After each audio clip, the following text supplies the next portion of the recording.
जय जिनेन्द्र। आज की इस टॉक शो में मेरे साथ है महावीर मेरा पंथ के संस्थापक आत्मज्ञ श्री सुरेंद्र जी राखेचा। आप मूलतः बीकानेर से हैं, सूरत में निवास करते हैं और देश भर में जैन मंत्रों के साधकों की एक पूरी नई टीम आपने तैयार करी है, जो प्राचीन स्तोत्रों, प्राचीन मंत्रों के ऊपर साधना करते हैं और अपने जीवन को एक नई ऊंचाइयों पर ले जा रहे हैं, अपने आत्मबल को संचित करके आत्म साधना कर रहे हैं। आइए स्वागत करते हैं आत्मज्ञ श्री सुरेंद्र जी राखेचा का। जय जिनेन्द्र गुरुदेव। प्रणाम गुरुदेव। आज के कुछ प्रश्न हैं जो सामान्य श्रावकों के मन में जन्म लेते हैं और मैं उसी विषय में कुछ प्रश्न आपके साथ में करना चाहता हूँ। मेरा पहला प्रश्न है, क्या महावीर मेरा पंथ एक अलग संप्रदाय है?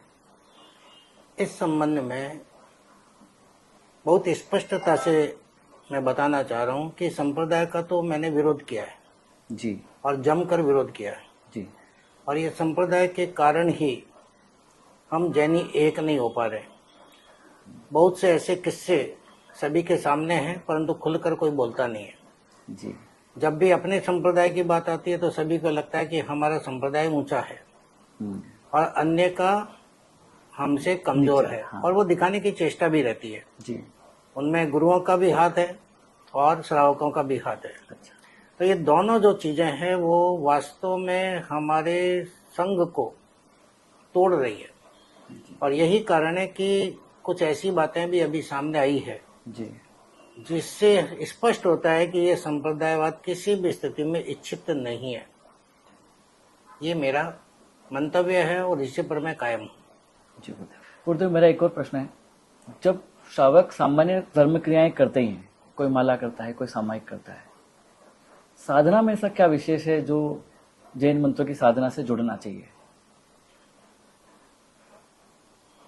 हर संप्रदाय की अपनी अपनी धर्म क्रियाएं हैं, क्योंकि जैन धर्म बड़ा विशाल है।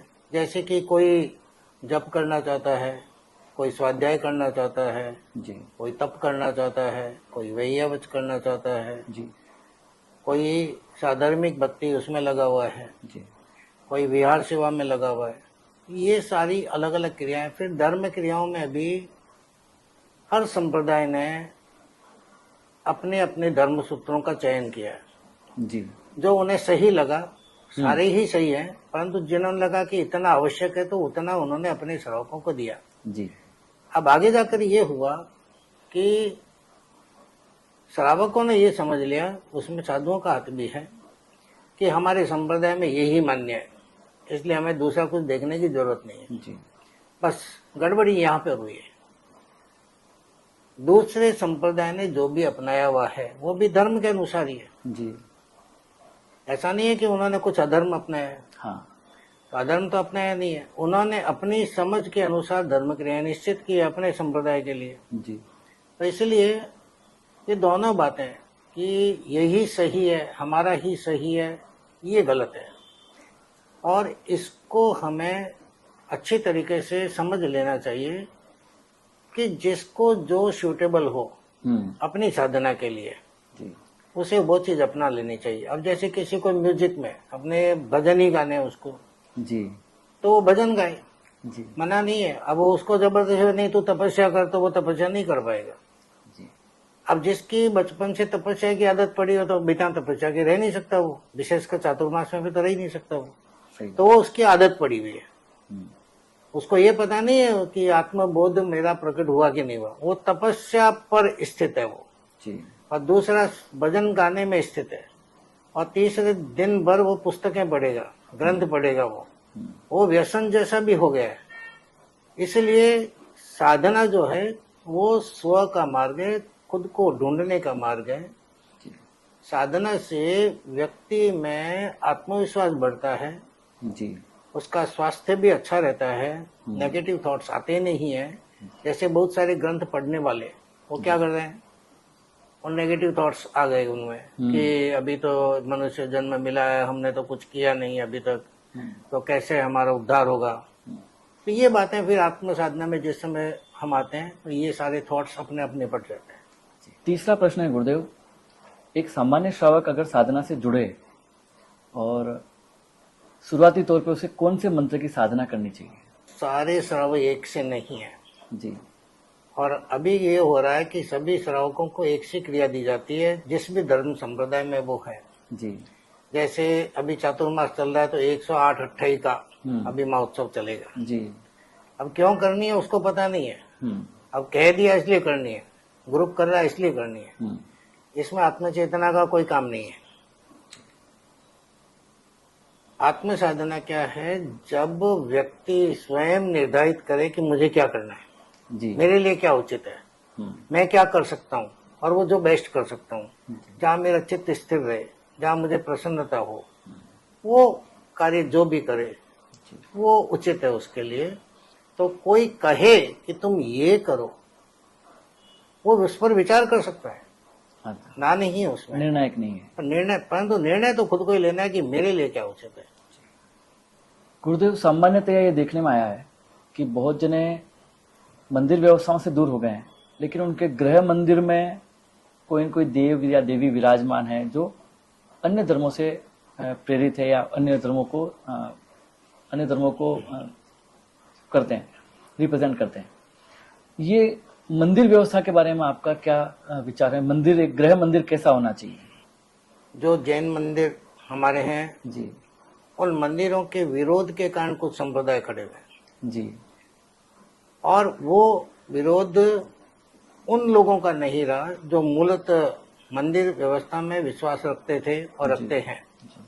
वो इसलिए विरोध नहीं हुआ क्योंकि जो संप्रदाय बने उन्होंने कहा हम सीधे आत्म साधना में लगेंगे, जैसे सामायिक हम करेंगे, निराकार की हाँ, साधना। हो इस तरीके से, क्योंकि हम आत्म साधना करना है। इसलिए उनका कोई विरोध था नहीं जी कि ये और बेटर तरीके से जा रहे हैं जी और ये सीधे आत्मा में उतर रहे हैं, इसलिए उनका कोई विरोध हुआ नहीं। परंतु वस्तु स्थिति कुछ और है। जी एक तो पूरा भारत जो है वो मंदिरों से, हाँ, चाहे किसी भी प्रकार का मंदिर हो, जी कहीं ना कहीं मंदिर आपको मिलेगा ही मिलेगा। हम्म, तो हुआ क्या कि उन्होंने क्या विचार किया, जो संप्रदाय में आ गए, किसी भी संप्रदाय में जहां पर मंदिरों का विरोध रहा, सिर्फ जैन मंदिरों का, जी तो उन्होंने सोचा जैन मंदिरों का विरोध है, दूसरे मंदिर तो हम जा ही सकते हैं। हाँ, इसलिए ये व्यवस्था विकृत रूप में फिर अन्य देवी देवताओं ने उनके गृह मंदिरों में स्थान ले लिया। नॉर्मली एक गृह मंदिर कैसा होना चाहिए? गृह मंदिर में एक सीधी सी बात है, सिंपल सी है, जिसके पास में जैसा उसके पास में प्रोग्रामिंग है, व्यवस्था है, जितना वो कर सकता है, वो जुटा सकता है, जी एक सिंपल सा होना चाहिए। उसमें बहुत ज्यादा कोई तामझाम नहीं हो। जी आजकल जैसे लाइट लगाते हैं मंदिरों में, उसकी जरूरत नहीं, क्योंकि वास्तव में जैन मंदिरों में तो लाइट का विधान है ही नहीं, जी सिर्फ दीपक का ही है। परंतु वो अभी आर्किटेक्ट के पास जाते हैं तो बहुत शानदार मंदिर बना देते हैं, उससे जो आकार है प्रतिमा का वो दबता है, तो प्रतिमा पे फोकस नहीं हो पाता। जी तो ऐसा मंदिर बनाया जाए कि जो अरिहंत पर ही हमारा फोकस रहे, ये सबसे ज्यादा जरूरी है। गुरुदेव, जैनों में एक और परंपरा चल पड़ी है कि लोग साधना को एक बहुत ही विराट स्वरूप में महसूस करने लगे हैं। लोगों को जब हम साधना की बात करते हैं, आत्म साधना की बात करते हैं, तो हिमालय पर जाकर जैसे लोग साधना करते हैं उस दृष्टि से देखते हैं। कहीं न कहीं ये मिथ्या भ्रम फैला हुआ है कि साधना एक बहुत ही लंबा चौड़ा कार्य होगा। नॉर्मली एक श्रावक को किस प्रकार साधना करनी चाहिए, कितनी साधना पर्याप्त होती है? जैसी अभी बात हुई जी कि साधना का जो विधान जैनों को मिला हुआ है आत्म साधना का, वो है सामायिक के रूप में। जी सामायिक में जब अनर्थ सूत्र बोलते हैं, ठाणेनम मोनेनम जानेनम अप्पाणम वसीरम, ये शब्द आते हैं, परंतु उन शब्दों का अर्थ सही तरीके से पता नहीं उनको। जी तो वास्तव में देखा जाए तो श्रावकों की साधना तो घर बैठे ही है, परंतु बाद में उसको समूह में कन्वर्ट कर दिया गया कि नहीं, समूह में का यदि साधना करेंगे तो ज्यादा फायदा है, जबकि समूह में साधना होती ही नहीं है। साधना तो एकांत का ही विषय है। एकांत का विषय।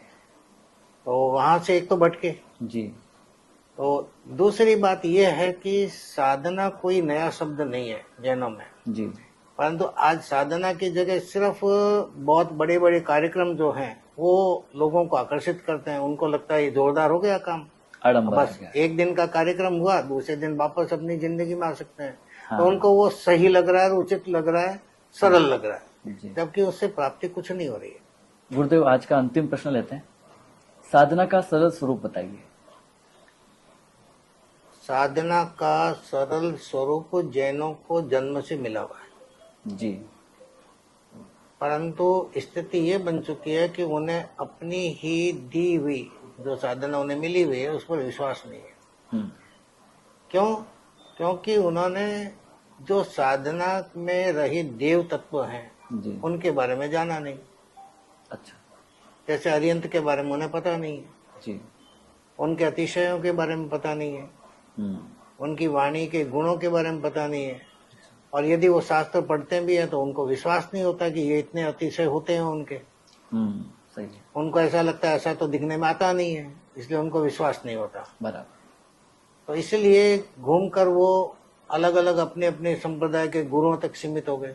जी और सबकी सोच अलग है। अभी एक ही संप्रदाय में अलग अलग जो गुरु हैं, जी एक ने कुछ बताया होगा, जी दूसरे के पास जाते हैं तो उनकी विधि फिर बदल देते हैं, हम्म, तीसरे के पास जाएंगे तो वही संप्रदाय के उनके गुरु उनकी वो विधि फिर बदल देते हैं कि ये नहीं ये करो, ये नहीं ये करो। जी तो इस प्रकार से वो श्रावक भ्रमित हो रहा है, जी जबकि श्रावक को खुद को निर्णय लेना है कि मेरे लिए क्या उचित है वो मैं करूं।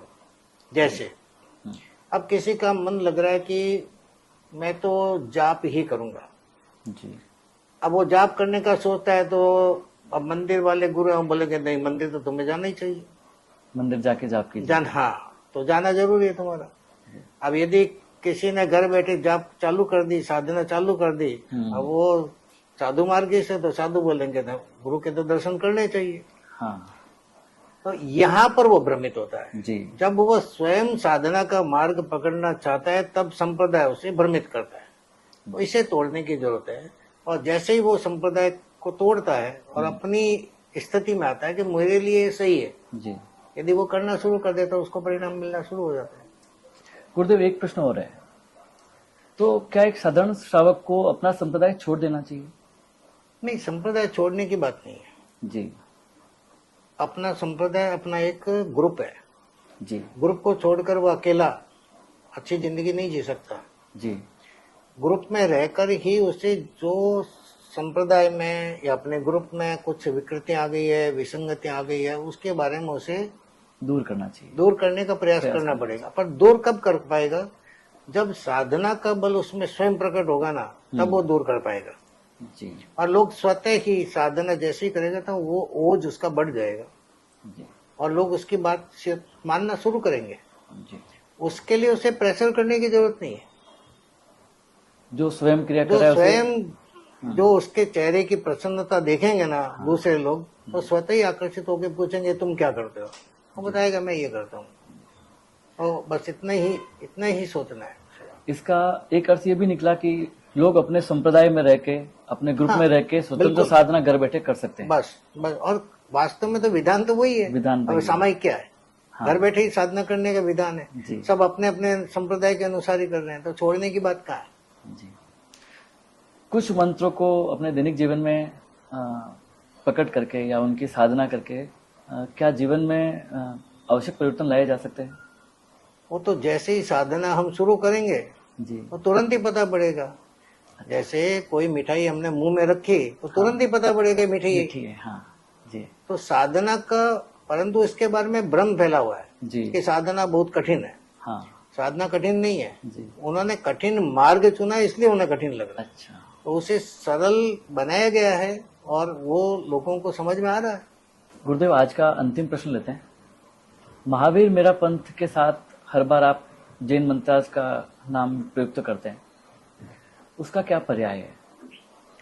उसका कारण ये है कि मैंने बहुत से जैनों को अजैन मंत्रों का जाप करते हुए देखा जी और उन अजैन मंत्रों का जाप करने का परिणाम ये हो कि उन्हें अजैन मंदिरों में भी जाते हुए देखा जी और हमारे मंदिर शून्य पड़े रहे। अमुक जो वर्षों पुराने तीर्थ हैं, प्राचीन तीर्थ हैं, उन्हें कोई संभालने वाला नहीं रहा। जी जैनी संख्या में पहले से कम है जी और हमारी जो धरोहर है प्राचीन, उसे संभालने के लिए हमें कोई तो ऐसा आयोजन करना होगा, जी कोई तो ऐसा आंदोलन करना होगा जहाँ लोगों में जागृति आई। तो जैन मंत्रों का अथाह खजाना है, परंतु अभी स्थितियां ये हो चुकी है कि जैनों को पता नहीं कि हमारे पास में मंत्र कितने हैं। हाँ और दूसरी बात ये रही, सबसे महत्वपूर्ण बात ये कि जैन मंत्रों को सिद्ध करने की बात जी। जो सामान्यतः दूसरे धर्मों से मिली है वो बात नहीं है। अच्छा मंत्र साधना के द्वारा सिद्धि की बात मैं नहीं करता। अच्छा। मैंने पहली बार मंत्र के द्वारा अरिहंत की भक्ति की बात कही है। जी। और उससे क्या होगा, हमारा चित्त उसमें लगा रहता है। जब हम मंत्र साधना में मंत्र को बार बार बोलते हैं, उन शब्दों पे, उन अक्षरों पर, उन बीज अक्षरों पर जब हम ध्यान लगाते हैं जी। तो हमारा मन एक ही जगह स्थिर होता स्थिर हो है। जाता स्थिर होने से उसके परिणाम हमारे भीतर आने शुरू हो जाते हैं। इसलिए ये जैन मंत्र नाम है। जरूर। सेलेक्ट किया। गुरुदेव, बहुत सारे श्रावक मैंने देखे हैं घरों में, वो सगर का जाप करते हैं, लघु शांति का जाप करते हैं, लेकिन उनके जाप में वो भावना नहीं होती, वैसी ऊर्जा देखने को नहीं मिलती है, और वो एक क्रिया की तरह उन्हें करते जा रहे हैं। इसके बारे में आप उन्हें क्या संदेश देना चाहते हैं? जी। सभी व्यक्ति क्रिया में लगे हैं, जैसे कोई तपस्या में लगा है, जी। कोई पूजा पाठ में लगा हुआ है, जी। किसी को महापूजन ही करवाने हैं। हम्म। महापूजन में हो क्या रहा है उसको कुछ पता नहीं है। हाँ एक मंत्र उसने ढंग से सुना नहीं होगा, जी। इतना म्यूजिक का धूम धड़ाका होता है। जी। ऐसे ही एक संध्या, ऐसे इसके नाम, भगवान के नाम, इस प्रकार की एक संध्या और काम पूरा। हाँ तो ये इच्छित नहीं है। श्रावक स्वयं साधना घर बैठे करे और नित्य करे जी। तो उसका परिणाम निश्चित रूप से आता है। जी। मंत्र साधना एक ऐसी बात है, उसमें कंटिन्यूटी चाहिए। जी। आज हम दुकान पर भी बैठे हैं तो कंटिन्यूटी चाहिए, जी। भले सेल हुई है कि नहीं हुई है। हाँ ऐसा नहीं कि आज 2 दिन यार अभी माल तो बिक नहीं रहा तो बंद कर दो आज उसको। हाँ। तो यही चीज अनुभव हो कर ना हो, आप उस मंत्र साधना को कंटिन्यू कंटिन्यू रखो। करिए। तो क्योंकि ये तो क्या है, परिणाम कब आएगा पता नहीं है। भगवान महावीर स्वामी ने भी जब अपनी साधना की, जी। उन्हें पता नहीं था कि केवल ज्ञान कब होगा। जी। तो जिस समय केवल ज्ञान घटित हुआ उसके 1 सेकंड पहले उनको नहीं था और दूसरे सेकंड उनको केवल ज्ञान था। कोई समय नहीं लगा। इसीलिए समय नहीं लगता जी। उसमें। तो इसलिए कंटिन्यूटी हमें रखनी है। गुरुदेव, आपने हमें और पूरे श्रावक समाज को जो उद्बोधन दिए हैं, जो हमारा मार्ग दिखाया है, हमें जो नया मार्ग दिखाया है, उसके लिए बहुत बहुत धन्यवाद। मैं पूरे श्रावक समाज की तरफ से आपका अभिनंदन करता हूं। पूरे श्रावक समाज ने, आप सभी ने इस कार्यक्रम को अच्छे से सुना, समझा। मुझे आशा है, उम्मीद है कि आप बहुत जल्दी आप भी आत्म साधना से जुड़ेंगे। आपका बहुत बहुत अभिनंदन, धन्यवाद, प्रणाम।